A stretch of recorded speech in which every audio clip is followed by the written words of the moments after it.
പൂജ നട തുറന്നു കേട്ടോ. ഇന്നത്തെ കളഭാലങ്കാരം ദാമോദരനായിട്ടാണ്. എന്ത് ഭംഗിയായിട്ടാണ് മേൽശാന്തി അലങ്കരിച്ചിരിക്കുന്നതെന്നറിയോ? ഒരു വലിയൊരു ഒരല്, ആ ഒരലിൽ നിന്ന് ഒരു കയറ് കെട്ടി ഭഗവാന്റെ വയറിൻ്റെ അവിടെ കെട്ടിയിട്ടുണ്ട്. ഒരു ചുവന്ന കയറാണ്. ഭഗവാൻ ആ ഒരലിന്മേൽ ചാരി നിൽക്കുകയാണ്.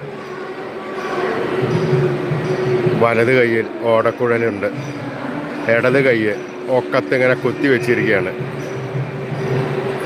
തിരുമുഖമൊക്കെ നല്ല ഭംഗിയുണ്ട് ചാർത്തിയത്. ഗോപിക്കുറി, ചെവിപ്പൂക്കൾ, മാല, സ്വർണ്ണമാല, തിലകങ്ങൾ എന്നിവ നല്ല ഭംഗിയോടുകൂടി ചാർത്തിയിട്ടുണ്ട്. അതെല്ലാം നല്ല പോലെ തെളിഞ്ഞു നിൽക്കുന്നുണ്ട്. ആ ദാമോദരനെ കാണാൻ എന്തൊരു ഭംഗിയാണെന്നറിയോ? ആ ദാമോദരനെ